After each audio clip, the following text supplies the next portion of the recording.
Hello everyone and welcome back to the UkeStuff channel. Today I'm doing two things. First of all, I'm trying a new lapel mic. I really bought it for the classroom, but I just wanted to see if it could work for video recording. Generally I use a snowball microphone or an MV88 and it just records things, but I'm just going to give this a try and see how it works.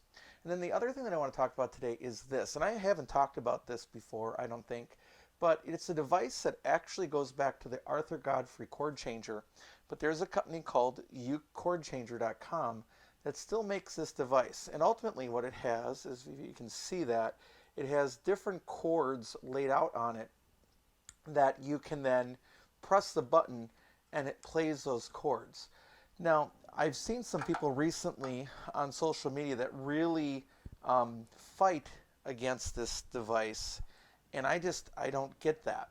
What you do is you just line it up. It has to be on a soprano. It doesn't really work that well in a concert, and it just goes right at the top and just goes on, and then there's these little stretchy bands that go behind it. And the idea here really is for somebody that really can't play the chords, or for people that might have disability issues and not being able to use their fingers like that, they can do this. Now, what I want to do is I'm just going to kind of fade away for a second.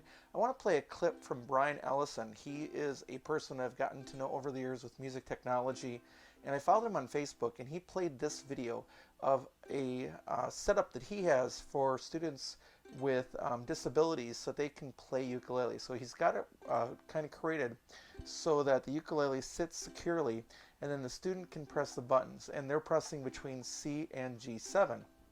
Now I'm switching back to my video here, and what you can see is I've got this on, and if I want to play these chords, I just need to know where the buttons are, and they're kind of in a logical place really. So here's C, G7, C, G7, F over here. You have G, D minor, A7, and you have a lot of combinations. The real negative probably is the fact that you don't have minor chords. It'd be nice if A minor was one of those, because you know that it's laying like right over here, that there isn't a single button that can just press down the A minor chord. But this is a chord system that's been used for quite a while. Sort of sounds like this.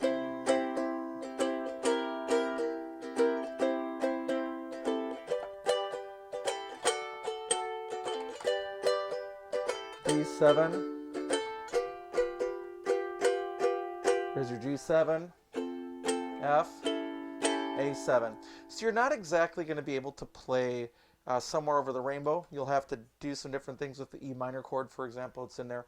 But it's a great way to get some people that might not be able to play ukulele to play ukulele. Now, is this something that you're going to use in your classroom? Maybe, but not for the general population probably. You probably want most people to learn how to play by playing the different chords and putting their fingers on the strings. And that's what this is doing for you. Incidentally, if you take a look inside, you can see, let's see if I can get in the light right, so we can see what's going on. There you go. When you press these buttons down, these little levers pop up and play a certain spot. And that's why it's too bad that there's not an A minor right there, because I think there'd be room for it. Or that this F couldn't be like two buttons on it. So it's a little hard to see in that light. I just lost one of the rubber bands. By the way, if they fall off, they just go right back on. I've used these with students with special needs before, and they're successful. They're playing something. They can't play everything, but it allows them to do some things.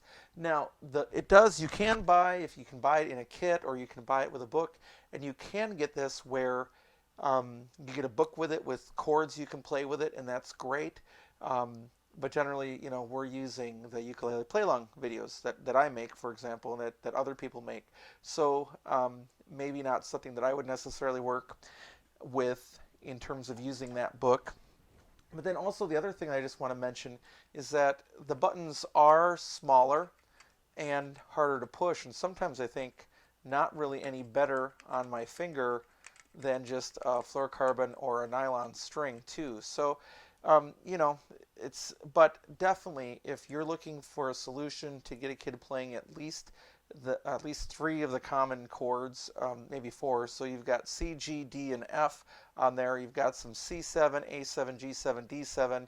You just don't have any A minor, E minor, D minor, G minor sort of chords that you might use as well. So that is the Uke Chord Changer from ukechordchanger.com.